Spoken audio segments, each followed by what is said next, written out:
Intel just sold $20 billion of stock to build factories for customers it does not have. This money is essentially for the Foundry build-out. Intel is spending heavily on new fabs and advanced packaging to go after TSMC and contract manufacturing. In July, it lifted its 2026 CapEx guidance to $20 billion from $18 billion. So why did Intel do this now? Well, the stock made it cheap to do so.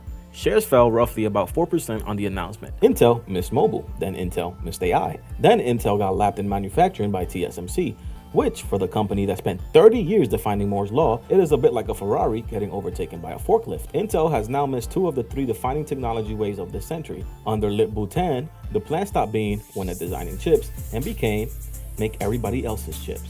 Be the Foundry, be TSMC, but in Arizona. It's generally a good plan. A leading edge fab costs about what an aircraft carrier costs. You cannot pivot to Foundry on vibes, you need cash, hence Tuesday. Data center and AI, $6.3 billion, up 59%. Iron computing, $8.9 billion, up 13%. Intel Foundry, $5.8 billion, up 31%. Most of Intel's Foundry revenue is Intel selling chips to Intel, which gets eliminated in consolidation.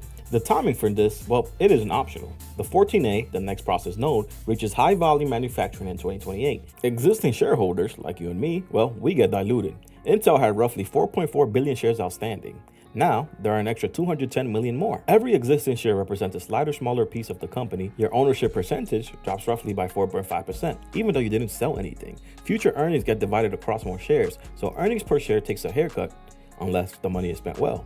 That's why the stock fell 4% unused. The whole judgment call, well, it's one question. Does the company turn that cash into more value than the dilution cost? For Intel, that means whether $20 billion worth of fabs and packaging capacity wins enough Foundry customers to justify shrinking everybody else's piece of the pie. I will be keeping a close eye on this, and well, let's see what Intel does next. I hope you guys enjoyed this breakdown. If you find this useful, be sure to like, comment, subscribe, and I'll see you on the next one.